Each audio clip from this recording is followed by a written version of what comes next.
Eco મોટરકારના silencer ચોરી કરી તેમાંથી પેલેડિયમ કેથોલિક ડસ્ટ જેવી કિંમતી ધાતુની ચોરી કરનાર ટોળકીના કિશોર સહિત 7 આરોપીઓને ક્રાઇમ બ્રાન્ચની ટીમે ઝડપી પાડી 21 ગુનાના ભેદ ઉકેલી કાઢ્યા છે।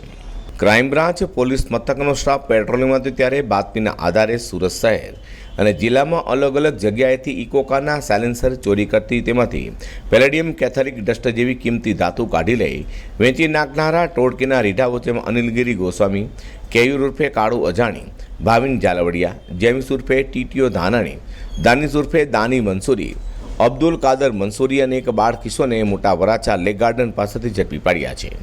પોલીસે તેઓ પાસેથી જુદા જુદા વિસ્તારમાંથી ઇકો કારોમાંથી ચોરેલ 21 જેટલા સાયલેન્સર કબજે કરી 21 ગુનાનો ભેદ ઉકેલી કાઢી 10,51,000થી વધુની મત્તા કબજે કરી હતી। સુરત શહેર ક્રાઇમ બ્રાન્ચના police sub inspector DM Rathod અને એમની ટીમ છે એ ઘણા સમયથી સુરત શહેરની અંદર અલગ અલગ ઇકો કાર જે હોય છે એ કારના સાયલેન્સરની ચોરીની બૂમ પડેલી હતી। ખાસ કરીને સરથાણા પોલીસ સ્ટેશન વિસ્તારની અંદર ઘણા બધા બનાવોમાં ઇકો કાર ગાડીના સાયલેન્સરની ચોરી થયેલી હતી।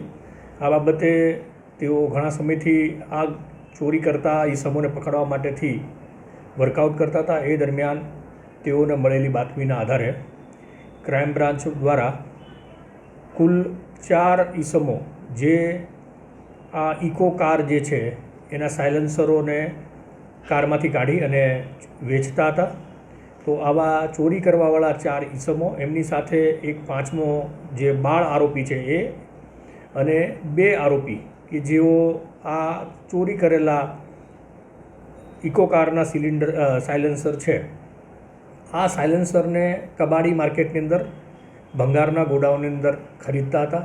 તેમજ આ જે ઇકો કારમાંથી સાયલેન્સર ચોરી કરવામાં આવે છે એ સાયલેન્સરમાંથી એક પેલેડિયમ ડસ્ટ નીકળે છે, એટલે એક પાવડર નીકળે છે, પેલેડિયમ કેથોલિક ડસ્ટ। આ જે ડસ્ટ હોય છે એ ખૂબ કિંમતી હોય છે અને એ આ ગેરેજવાળા તેમજ કબાડી માર્કેટવાળા એ ડસ્ટને દિલ્હીની માર્કેટમાં વેચતા હોય છે અને એમાંથી ખૂબ સારા પૈસા મળતા હોવાના કારણે આ સાયલેન્સરની ચોરી કરતા હોવાની હકીકત ધ્યાનમાં આવી છે। આમ ક્રાઇમ બ્રાન્ચ દ્વારા 4 આરોપી જે ચોરી કરવાવાળા છે તે અને 2 આરોપી જે આ ચોરીનો મુદ્દામાલ ખરીદવાવાળા છે આવા ઈસમોની ધરપકડ કરી છે। આરોપીઓના કબજામાંથી કુલ 21 ચોરી કરેલા સિલિન્ડર મળી આવેલા છે જેની કિંમત આશરે 3 લાખ જેટલી થાય છે।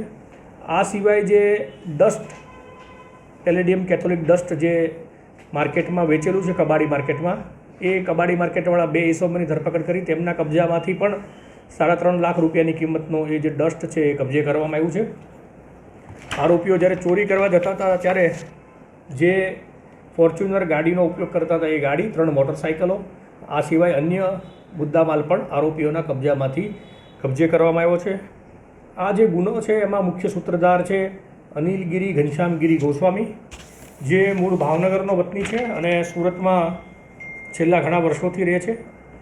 આ અનિલગીરી અને તેનો મિત્ર કેયુર કાળુભાઈ અજાણી, આ બંને જણાએ શિવ ઓટો ગેરેજ નામનું એક ગેરેજ મોટા વરાછામાં બનાવેલું છે, જેમાં આ ગેરેજની અંદર ખાસ કરીને સીએનજી કિટ ફિટ કરવામાં આવે છે। એટલે આ આરોપીઓ જે છે એ સાથે મળીને જ્યારે સીએનજી કિટ ફિટ કરવા માટેની ગાડીઓ આવે એમાં ખાસ કરીને ઇકો ગાડી આવે તો ઇકો ગાડીના સાયલેન્સર એ ગોડાઉન ગેરેજમાંથી પણ ચોરી કરતા હતા। આ સિવાય રાત્રિના સમયે ઇકો ગાડી જ્યાં પાર્ક કરી હોય, ઇકો ગાડીમાં સરળતા એટલા માટે રહેતી હતી કે આ જે ગાડી છે એ ઊંચી હોય છે, એની નીચે કોઈપણ વ્યક્તિ નીચે ભરાઈ અને આસાનીથી આ સાયલેન્સર કાઢી શકે। આ કારણસર ઇકો ગાડીને ટાર્ગેટ કરવામાં આવતી હતી અને સાયલેન્સરની ચોરી કરવામાં આવતી હતી।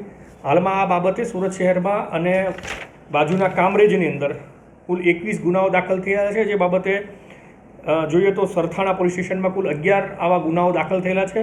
કાપોદ્રામાં 3 ગુના દાખલ થયા છે, વરાછામાં 1 છે, પૂણા પોલીસ સ્ટેશન વિસ્તારમાં 3 છે, અમરોલીમાં 1 છે અને કામરેજ પોલીસ સ્ટેશનમાં 3 છે, જેમાં 1 ગુનાની અંદર એ લોકોએ રાત્રિના સમયે એક જ રાત્રિની અંદર 5 જગ્યાએથી અલગ અલગ ઇકો ગાડીમાંથી સાયલેન્સર ચોરેલા અને એ બાબતનો 1 ગુનો દાખલ થયેલો છે। આમ આરોપીઓ જે છે એને કબજામાંથી આ મુદ્દામાલ કબજે કર્યો છે અને અનિલગીરી ગોસ્વામી જે આગળ ભાવનગરની અંદર અપહરણના ગુનામાં, સુરત શહેરની અંદર 4 જેટલા વાહન ચોરીના ગુનામાં વાઘોડિયાની અંદર એક ચીટિંગના ગુનામાં અસંખ્ય ગુનામાં ભૂતકાળમાં પણ પકડાયેલો છે અને રીઢે ગુનેગાર છે. હાલમાં આ જે ગેંગ છે એની ધરપકડ કરી એમની પૂછપરછ કરવામાં આવી રહી છે અને આગળની કાર્યવાહી સુરત શહેર ક્રાઇમ બ્રાન્ચ દ્વારા કરવામાં આવી રહી છે. સર, આ જે ડસ્ટ નીકળે છે એ શું કામમાં આવે છે?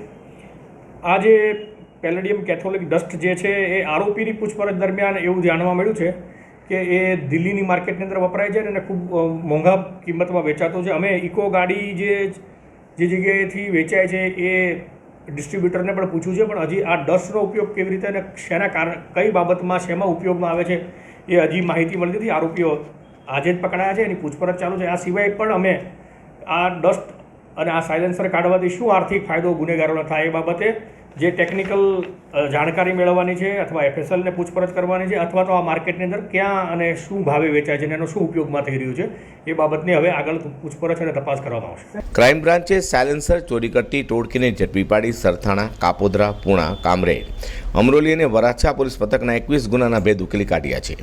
અગાઉ સલબતપુરા પોલીસે પણ સાયલેન્સરની ચોરી કરતી એક ટોળકીને ઝડપી પાડી હતી. Azhar Qureshi, return news.